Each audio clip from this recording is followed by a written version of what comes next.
Olá pessoal, tudo bem com vocês? Sejam todos muito bem-vindos ao Clube dos Dividendos. Eu sou Bruno Mazzoni e um ótimo domingo, bom início de domingão para vocês. Hoje gravo na sexta-feira, quase sábado. Por quê, pessoal? Sabadão terei aqui um dia um pouco atabalhoado porque irei participar de um evento bem interessante junto com o Jimmy Carvalho lá em São Paulo, no Expo Center Norte, onde vamos falar sobre cenário, ações, opções, que o Jimmy é craque, e tagarelar um pouquinho sobre o mercado no evento do escritório de investimento dele vinculado a Necton, tá certo? Então, sabadão, não vou poder gravar para vocês o vídeo que é clássico aqui do canal, Clube dos Dividendos no YouTube, da Itaúsa, todos os domingos. Tá? Então, estou gravando para vocês na sexta, esse vídeo vai ao ar domingão, dia 10. Então, seja muito bem-vindo ao Clube dos Dividendos. Se você ainda não me conhece, sou Bruno Mazzoni, analista, CNPI técnico, e todos os domingos aqui no Clube dos Dividendos no YouTube, por volta das 6h15 da manhã, da matina, eu posto um vídeo sobre a Itaúsa, que eu tenho em posição para longo prazo, mas utilizo ela, boa parte do tempo, como cobaia para falar sobre o cenário macro. E pois bem, o vídeo de hoje não vai ser diferente, pessoal. Quais serão as pautas do vídeo de hoje para você decidir se vale a pena ficar comigo até o final? Bom, antes de começar as pautas, né, um ótimo domingão, início, né, um bom café da manhã. Esse vídeo aqui é sempre postado para vocês na matina, né? A gente vai falar um pouquinho sobre o cenário de mercado de trabalho e taxa de desemprego dos Estados Unidos. Depois, aqui eu vou entregar para vocês um pouquinho da minha apresentação lá no evento do Jimmy, né? Um pouco de cenário macro, mais doméstico, Brasil, tá? Finalizando aqui com o Ibovespa, Market Breadth e até o Ibovespa descontado a inflação. E aí terminamos, aí sim, com o Itaúsa para 2024. E aí, vale a pena investir na Itaúsa, pensando em 2024, pensando em dividendos? Um novo vídeo aqui, conforme a gente vai chegando próximo do Natal, eu vou colocando para vocês essa tecla sobre as empresas e o olhar do investidor para 2024. Vale a pena investir pensando em dividendos? Vale a pena investir pensando em desconto ou não, atualmente, tá? Em ganho de capital. Merchan do mês continua sendo o nosso treinamento Marco Trader, e aí eu termino com análise técnica da Itaúsa, né? Um super mês de novembro e dezembro, dando continuidade ao mês de novembro. Vamos falar sobre tudo isso, pessoal, e mais um pouquinho nesse vídeo aqui. Então, se você curtiu as pautas aí, já deixa um like. Se você tem Itaúsa também, já manda a bala no like. E considere se inscrever e ativar as notificações. Aqui no Clube dos Dividendos eu posto pelo menos um vídeo por dia aqui no YouTube da massa. Sem mais delongas, pessoal, vamos lá. Vamos comentar um pouquinho sobre o cenário que mais agitou a sexta-feira e muito provavelmente que mais vai ditar tendência para esse dia 11, segunda-feira em diante. Porque pós quarta-feira que vem, pessoal, acaba o cenário macro, tá? E a gente vai ter ali um surf, entre aspas, idiosincrático dos mercados de capitais, principalmente mercados de ações, até o final do ano. A gente não tem grandes dados para serem divulgados aí pós quarta, quinta-feira da semana que vem. Já até comento aqui um pouquinho sobre o calendário, podemos ir a ele, né? Então hoje, especificamente dia 8, tá? Para a semana que vem, o que nós temos aqui de muito importante? Tá? Muito, muito importante. Dia 12. Tá? A gente vai estar olhando aí para terça-feira com os olhares todos aqui para a inflação norte-americana. Então, a bateria de dados às 10h30, todos eles conectados aí com o CPI americano. Acho que o principal dado vai estar ali rondando a inflação americana. Depois, no dia 13, a gente vai ter muito mais conhecimento ali de algumas falas de integrantes do Fed. Dia 14 e 15, eu já não vejo ali grandes movimentos macroeconômicos advindos de dados. Tá certo, pessoal? Então a gente vai olhar muito para inflação sendo o CPI. Depois, somente praticamente no Natal, a gente vai ter ali um PCI para dar um pouco de trazer um pouco de pimenta aí para o Natal. Mas até o Natal, o rally natalino, então, será liberado macroeconomicamente falando a partir de quinta-feira, tá? Entre quarta e quinta-feira que vem. Pois bem, pessoal, o que nós tivemos essa semana? Então, geralmente nos vídeos da Itaúsa eu comento sobre a semana econômica da Genial Investimentos, parceiro do canal. Deixo na descrição para vocês o link para abrir conta com a gente em Jundiaí, aqui no nosso escritório físico. Hoje não, hoje eu vou comentar sobre o principal dado da semana, que foi o payroll. Então aqui, está, pessoal, a tendência, que eu acho que é o mais legal do payroll. Tá? O que é o payroll americano, pessoal? É a criação de vagas de emprego não agrícola nos Estados Unidos. E essa criação, eu trago para vocês o contexto de março de 2021 em diante. E a gente pode perceber, para quem não é muito chegado em gráfico, né, mas vamos só na parte visual, a gente pode perceber que essa tendência aqui no amarelo eu tento traçar para vocês é uma tendência baixista de criação de vagas mensais. Tá? Desde março de 2021 a gente vê essas vagas diminuindo, né? Até outubro 23 / já novembro 23, que nós tivemos um aumento em relação a outubro. E eu gostaria de falar sobre esse aumento, pessoal, muito se deu por causa das greves. Tá? Então, outubro teve muito impacto de greve do setor automobilístico. A gente olha para Hollywood, mas com menos intensidade laboral, né? Já a parte automobilística tem maior intensidade laboral. Então, outubro impactou. Essas greves impactaram bastante ali o desemprego. E agora nós tivemos uma retomada em novembro, mas o que traz para nós, tá, a manutenção, mesmo com retomada de 150 mil vagas abertas em outubro para praticamente 200 mil vagas abertas em novembro, ainda a tendência, ou seja, a linha vermelha aqui, se eu colocasse uma média de 20, média de 50, tá, ela ia estar declinante. Certo? A tendência de vagas de empregos abertas nos Estados Unidos está de baixa. Tá? E no momento, falo com vocês de novo, né, em dezembro, hoje dia 8, sexta-feira, no momento, dados econômicos fracos norte-americanos é positivo para o mercado acionário, não só para o S&P, mas para o globo, tá? Para o mundo.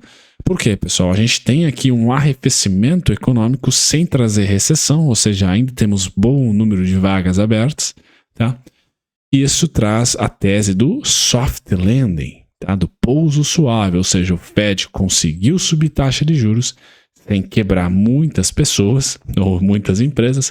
Silicon Valley foi o primeiro, né, peixe boiando ali, e algumas empresas de pequeno e médio porte já em grande escala abriram a boca, né, já estão ali em recuperação judicial, mas as grandes, por hora, estão segurando as pontas, e a própria atividade econômica, que é muito segurada aí por grandes conglomerados, principalmente no setor de serviço, consegue, via payroll, nos dizer que sim, a vaga está diminuindo, está numa tendência de baixa, mas os juros está um pouco restritivo, então é natural essa tendência de baixa para a vaga de emprego, e nós não temos recessão, por hora. Então, esse trade atual, essa narrativa de dados fracos econômicos ser positivo para a Bolsa é a realidade, pessoal. E eu acredito que seja uma realidade até março, abril do ano que vem. Dados fracos ou dados no inconsenso, na parte econômica, de atividade econômica, positivo para o mercado de ações. Esse é o payroll. Então, número de vagas, tendência de baixa, pessoal, por hora. Vamos monitorar, vamos surfar essa narrativa atual, mas sempre com muito cuidado. Por quê, pessoal? Menor trabalho criado, disponível, né? Vagas, menor consumo futuro, queda nos preços de commodities. Queda nos preços de commodities, uma bolsa como o Ibovespa sofre. Então sempre tem que ter essa pulguinha atrás da orelha. Como que a gente tem uma pulguinha atrás da orelha? Pessoal, fazendo operações com opções, tá? Se segurando aí com as suas compras de put, as suas vendas de call nas empresas que subiram muito na sua carteira, no seu portfólio, pegando ali uma renda fixa pré-fixada que continua muito bom. O nosso juro real é formidável. Trago para vocês aqui sempre, né? Sempre não, né? Mas quase sempre esse gráfico. Inclusive, eu vou compartilhar na minha apresentação lá no evento da RCO, que é o escritório do Jimmy, né? Onde nós temos aqui, pessoal, em azul, Selic, Nutella, pós-plano real, e em preto, linha, o IPCA acumulado de 12 meses. E como o Brasil, né, de maneira estrutural, teve juro real aqui de 2000 até o momento, tá? Até 2023/24. O único momento que nós paramos de ter juros reais aqui foi na pandemia, tá? Mas rapidamente, não posso dizer tão rápido assim, mas já em 2021/22 voltamos a ter um super juro real, tá? E a boca de jacaré tá gigante. Vejam aqui a Selic a 12,25, não 12,75, me perdoem aqui, né? O erro do TradingView. E a inflação por volta ali dos seus 4,75. Então, essa boca de jacaré enorme é também conhecida, né, como juro real. Então, tá legal. Aplicar em pré-fixado tá maravilhoso ainda, tá certo? Então, uma das maneiras de você operacionalizar ali um possível risco, tá, de recessão desse soft landing, na verdade, virar um hard landing, tá? Dados de emprego caindo. Quando a gente olha para o outro dado que saiu hoje, pessoal, que foi o dado aqui, voltando ao dia 8, foi o dado de desemprego, tá? Nós também conseguimos analisar ali que o desemprego, por sua vez, se dados de abertura de vagas, novas vagas estão diminuindo, o desemprego está subindo, tá? Está subindo.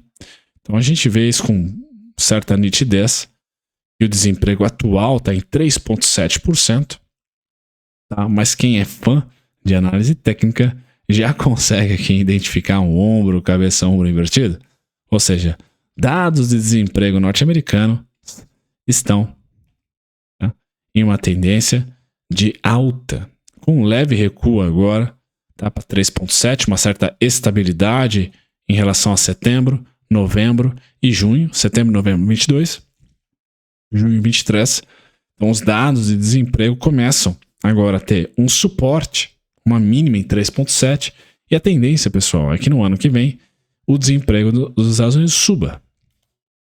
Continua a subir, até que então o Fed comece a jogar a sua put no mercado, que seria ali os seus cortes de juros, ou o quantitative tightening, mudar para quantitative easing novamente.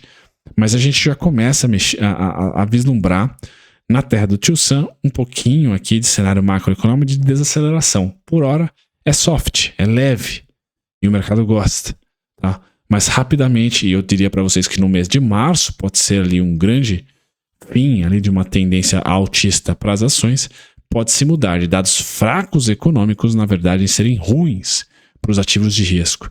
E aí eu coloco ruins em negrito para os ativos de risco cíclicos, como são as commodities. Então tomem cuidado, pessoal, porque o Fed pode começar a cortar juros em 2024, porque a atividade econômica não está muito boa, e aí o S&P continuar a subir, manter a alta, porque tem boa parte, o peso do S&P são as ações de tecnologia, que se valorizam com o corte de juros. Agora, as ações de commodities não vão. Por quê? Porque vai cortar os juros nos Estados Unidos, porque a atividade está fraca. Se a atividade está fraca, provavelmente vai estar batendo já no preço das commodities. Beleza? Menos demanda. Feito isso, pessoal, dei aqui um panorama da gringa que impactou muito o pregão de hoje, né? Ao longo do pregão, a gente vai para a parte doméstica, onde o trade continua para 2023 no Brasil de corte de juros. Tá? A inflação tem na parte preta que eu mostro para vocês aqui uma certa, entre aspas, estabilidade pós-plano real. Tá? A gente deve namorar 2024 aqui nessas faixas entre 4,70 e 5,25. Então, todo o meu raciocínio, e no evento do Jimmy eu vou falar muito sobre as ações ali que eu estou de olho para 2024, para ser tático, né? Investimentos ali em janeiro para fechar em dezembro, todas elas vão estar conectadas ali com o trade de queda dos juros e inflação estável. Ou seja, empresas que repassam a inflação com certa facilidade ali vão ser o foco da minha fala ali durante o evento do Jimmy, tá? Mas aqui, nesse cenário macro, olhando para Selic e IPCA, pessoal, nós devemos ter um ano de 2024 com o primeiro semestre sendo de corte de juros e estabilização da inflação, tá? E o segundo semestre, torço, um semestre muito chato na parte macro, onde nós vamos ter ali praticamente todo o globo, tá, já se encontrando de maneira sinérgica a sua política monetária. Então, caso os países desenvolvidos começarem a cortar juros no primeiro semestre, a gente tende a ter um segundo semestre todo mundo igual, com taxas estacionadas ali, nem corte, com medo de volta à inflação, e nem aumento de juros, porque a atividade econômica não vai estar uma maravilha. Então a gente passa a ter um ano de platô no segundo semestre, em 2024.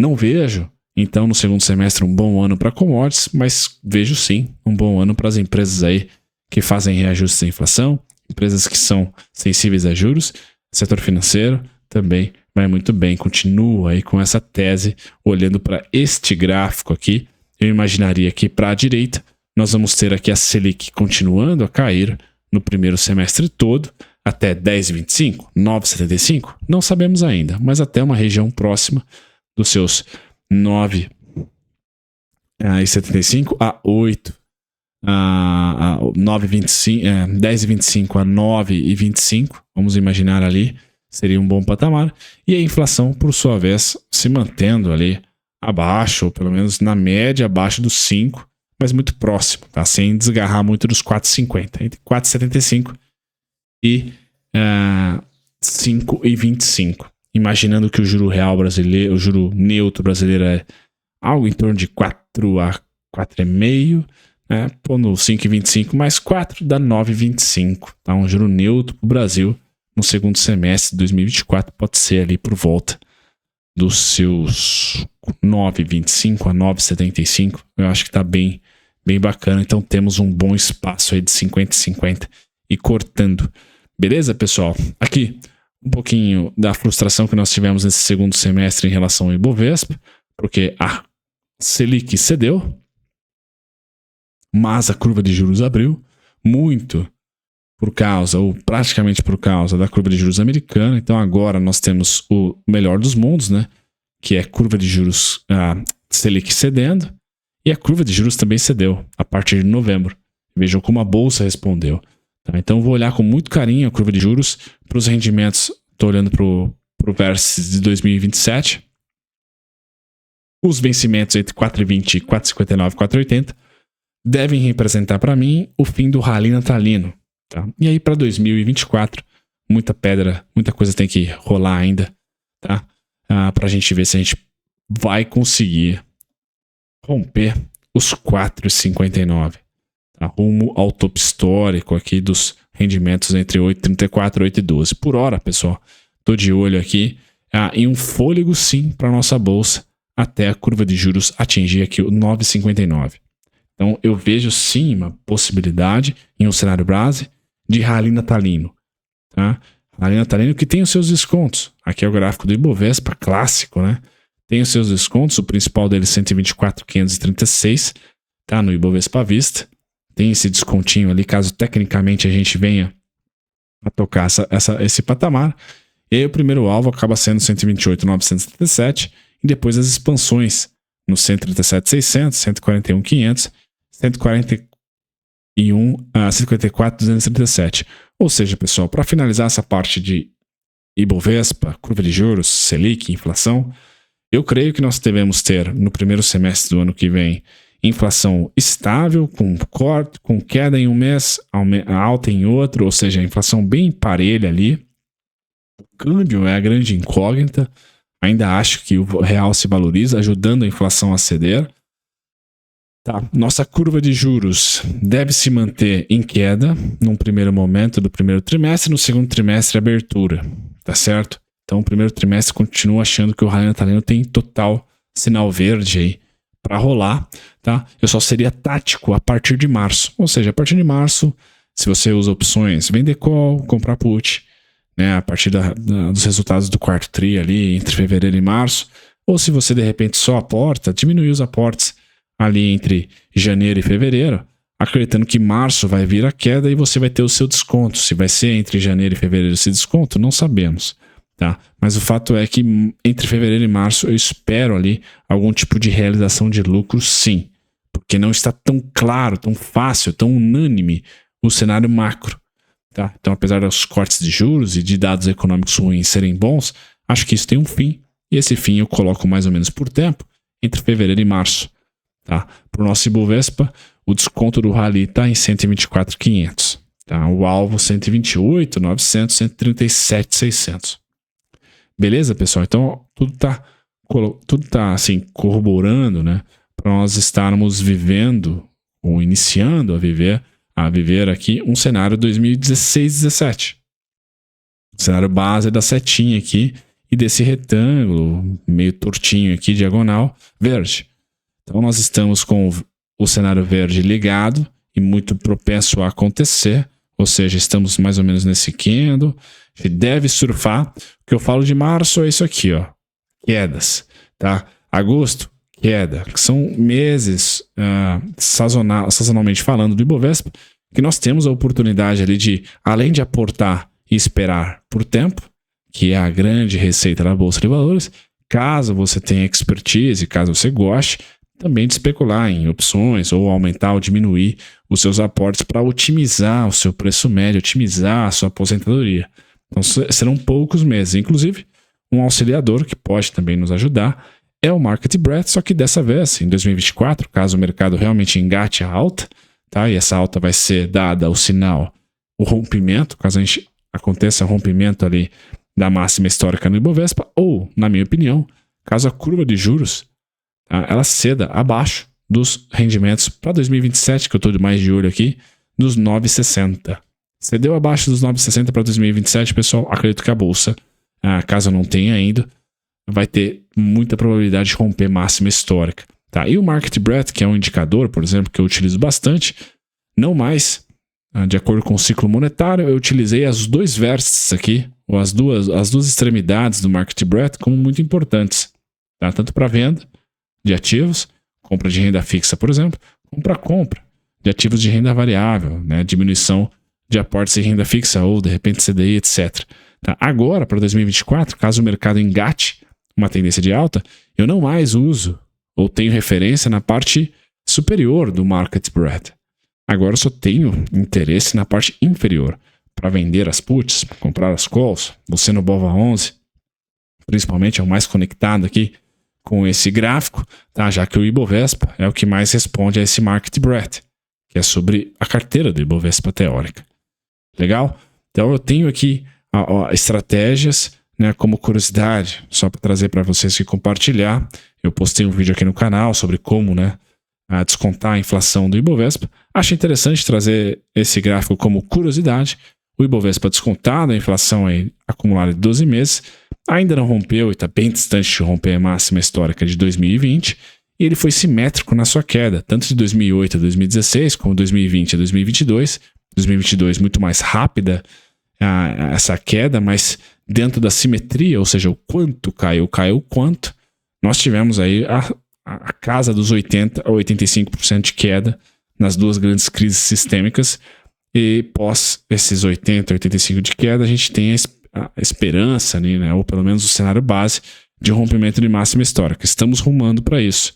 Então eu monitoro também o nosso Ibovespa descontado da inflação, porque eu acredito que, principalmente gringo, né, vai estar olhando com mais carinho sempre por Ibovespa em rendimentos reais, vamos assim dizer, porque a inflação de país emergente é sempre mais azeda. Tá? Então é legal, você no TradingView basta colocar o Ibov barra BRIR YY, BRIRYY, e você vai ter esse gráfico que eu compartilho com vocês nesse momento. Tem um vídeo no canal aqui explicando como faz, vou deixar nos cards e na descrição. Então veja o fôlego também, né, com o Ibovespa descontado, para a gente mandar a bala para cima, né? O desconto perfeito, o gráfico tá ligeiramente distante nessa linha pontilhada até a parte azul, né? A parte azul que outrora foi vermelha, entre aspas, ou seja, foi resistência em 2008, 2010. Tá? Agora ela já é suporte, já foi suporte em 2018, 2019. Pandemia bagunçou, tá? Mas em 2023 já foi aqui novamente suporte. Se voltar em 2024, na minha opinião, será suporte novamente para a gente rumar aqui para novas máximas. Então, pessoal, antes de chegar aqui, apesar de já compartilhar, mas antes de falar da Itaúsa, eu, nesse momento, não estou isento de compras na Bolsa de Valores para renda variável. Diferentemente do que eu estava, ou do que eu fiz entre junho, julho e agosto. Não, agora eu estou aportando mesmo com bolsa e alta. Por quê? Porque o cenário me parece muito mais o verde do que o amarelo. Então, o ciclo monetário de 2014 a 2016 fez o que fez com os preços. 2021 a 2023 fez o que fez com os preços. De certa maneira, rimou ali a história, e agora a gente está num ciclo de alta. Então, não faz sentido para mim pensar nos 9%, nos 10%, nos 12%, nos 11% num pré-fixado ou no CDI, porque eu acredito que a gente vai ter ali uma small cap, vai ter ali a sua carteira de dividendos, mesmo a carteira de empresas de valor, batendo esses índices, seja IPCA, seja o CDI acumulado até o dezembrão, ou seja, a própria renda fixa aí, pré-fixada. Beleza, pessoal? Feito isso, vamos para os múltiplos da Itaúsa. Agora sim, idiosincrático na companhia, que eu tenho posição, disclaimer sempre. Negociando a 7 vezes lucro, 7% de dividend yield. Esse dividend yield, pessoal, não é tão robusto assim. Já falo sobre ele. Preço justo de Graham está lá em 15,26. 54% de margem de segurança nesse momento. Tá? E o dividend yield, pessoal, especificamente de 2023, tá? Eu vou pôr aqui, no caso da Itaúsa, a média líquida dos últimos 5 anos, para você, holder, tentar ter uma ideia de como está a Itaúsa nos últimos 5 anos, olhando para o dividendo líquido. Tá? Eu vou dar um zoom para vocês aqui. Tá? Então, a Itaúsa, em 2023, pagou 4,93. É que o acumulado dos últimos 12 pega um pouquinho de 2022, por isso que está dando lá os 7%. Mas eu acredito que a Itaúsa, o dividendo de 2023 é o padrão, é o mínimo para 2024. Tá? Então, calcular o preço teto olhando aí para 49 centavos a 55 centavos, eu acho pés no chão sim. Tá? Então, o preço teto vai estar lá na casa dos 8, por exemplo, 8,16, 49 centavos, líquido, né? Se você mandar bala entre 55, vamos colocar assim, tira 6%, dá 9,16. Tá? Então, entre 8,16 e 9,16 seria ali o início de um grande desconto, olhando para a renda passiva na Itaúsa. Beleza? Então, não olharia ali para o 7%. E é sempre bom dizer que esse dividendo você tem que somar aí a aproximadamente 5% esse ano de bonificação e ano passado 10%. Então, se você quiser colocar nos últimos 24 meses, algo em torno de 15% só em bonificação. Beleza? Então, teve bonificação de empresa, teve também subscrição. Você comprou Itaúsa C50, eu comprei. Tá? Então, a empresa tem ali os seus mecanismos muito ativos de remuneração do seu acionista minoritário, o que é interessante. Então, vai além aqui. O seu total yield de 2023 bate os 5% fácil. Tá? Mas só em proventos não bateu. Isso que eu queria colocar para vocês. Merchan do mês, pessoal, acaba sendo aqui o Macro Trader, enquanto eu passo e erro aqui para vocês meu botãozinho, acaba sendo o Macro Trader. Macro Trader aqui é o treinamento, o único treinamento que eu tenho de autoria pessoal, link na descrição e cupom também na descrição para vocês. Tem um cupom de desconto até o Natal, aproveitem. Tá? Na parte técnica Itaúsa, pessoal, infelizmente aqui eu acabo perdendo o protagonismo, né? Porque não temos grande novidade, já que novembro foi muito bom. Eu comentei com vocês que durante 2023, pós-julho, certo? Pós-julho, eu compraria mais e somente, tá, no terceiro trimestre / quarto trimestre, a partir da zona cinza. Tá? Então, foi muito legal, valeu a pena, pessoal, não ter comprado aqui em julho, não ter comprado em agosto, setembro e outubro, comprei Itaúsa. Tá? Em novembro deu para comprar um pouquinho, mas ela espichou. O que eu vou utilizar agora, pessoal? Eu faço rebalanceamento da Itaúsa em 10,51, 10,90, mas eu devo optar ali por venda de call. Tá? Venda de call me parece ser o mais legal nesses strikes aí de 10,50 a 10,90. Qual que é o problema? A sazonalidade não é muito legal para se vender call. Eu continuo batendo a tecla, pessoal. Janeiro e fevereiro, estatisticamente, são meses fortes para a bolsa. Tá? Então, quanto mais a Itaúsa demorar para atingir os níveis de 10,50, 10,90, mais eu vou gostar, porque eu quero empurrar esse vencimento de opções ali para abril, ali para maio, se possível. Tá? Mas vamos ver. Se bater antes, pessoal, posso ali especular sim, né? Um strike nessas regiões, né? Entendendo que até o vencimento no mês seguinte eu vou conseguir pegar o prêmiozinho gordinho. Caso você prefira, e sempre foi a minha estratégia, já que eu não sou muito bom em opções, não domino muito esse conteúdo, é você vender um pouco da posição aqui ou deixar de comprar a intensidade máxima. Eu tenho R$1.000, a partir dos 10,50 eu compro os 300. Tá? E cadastro ordens. O suporte para o raio natalino está em 8,92. Tá? E o principal para 2024 inteiro, região cinza, que é a reforma da Previdência. 7,68 base, 8,41 ali aproximadamente, 8,66 teto. 8,37, 8,23, meio do caminho. Beleza, pessoal? Então vou gostar bastante que o preço volte para essa região, porque eu vou comprar mais. Tá? Sempre que tivermos meses de expansão, eu vou tentar ali operar de alguma maneira opções ou vendas e aumentar os aportes, porque eu acredito que a Itaúsa sim, volta aqui para essa região cinza e espicha novamente. Por hora, o espichar 10,50, 10,90, 10,17, 10,54. Beleza, pessoal? Feito isso, um grande abraço. Até o próximo vídeo. Vou deixar aqui a parte do merchan do Macro Trader para vocês. Tá? Então, o Macro Trader está com descontão. Aproveitem para quem curte educacional e quer também ali patrocinar o canal. Link na descrição. Tchau, tchau.